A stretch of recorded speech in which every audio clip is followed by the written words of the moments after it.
পাকিস্তানি ও ভারতীয় যুদ্ধবিমানের মধ্যে যে সম্মুখ লড়াই হয়েছে সেটি সাম্প্রতিক যুদ্ধবিমানের ইতিহাসে অন্যতম বৃহৎ ও দীর্ঘতম সংঘর্ষ ছিল।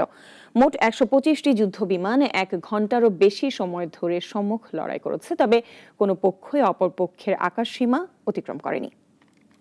বান্ডেল থাকলে প্রতি সেনমানিতে টাকা বাঁচবে। বিকাশ সেনমানি বান্ডেল কিনে জিতুন প্রতি লেনদেনে।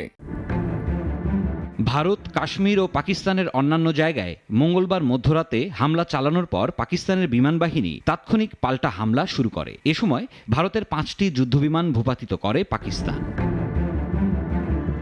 মার্কিন সংবাদ মাধ্যম সিএনএনকে পাকিস্তানের এক জ্যেষ্ঠ কর্মকর্তা জানান, দুই দেশের বিমানের মধ্যে প্রায় 1 ঘন্টা ডগ ফাইট হয়, যেটিকে তিনি আধুনিক সময়ের সবচেয়ে বড় এবং দীর্ঘ ডগ ফাইট হিসেবে অভিহিত করেন।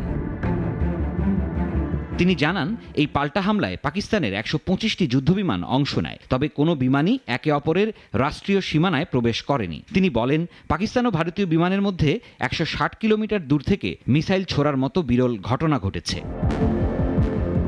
সর্বশেষ ২০১৯ সালে দুই দেশের যুদ্ধবিমানের মধ্যে ডগ ফাইট হয়। সেবার একটি ভারতীয় বিমান নিজেদের ভূখণ্ডে ভূপাতিত করেছিল পাকিস্তান। সে সময় অভিনন্দন নামে এক ভারতীয় পাইলটকে আটক করে তাকে টিভির সামনেও আনা হয়।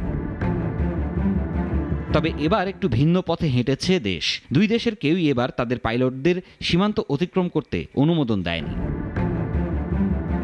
একই দিন পাকিস্তানি সংবাদ মাধ্যম পাকিস্তান অবজারভারকে দেয়া সাক্ষাৎকারে এই কর্মকর্তা জানান, পাকিস্তানের লক্ষ্যবস্তুতে আঘাত হানতে ভারতের বিমানকে একাধিকবার চেষ্টা করতে হয়েছে। এ সময় সম্ভাব্য হামলাস্থল থেকে সাধারণ মানুষকে সরিয়ে নেয় পাক সেনাবাহিনী। এ কারণেই তারা হতাহতের সংখ্যা অনেকটা কমিয়ে আনতে সমর্থ হয়েছেন।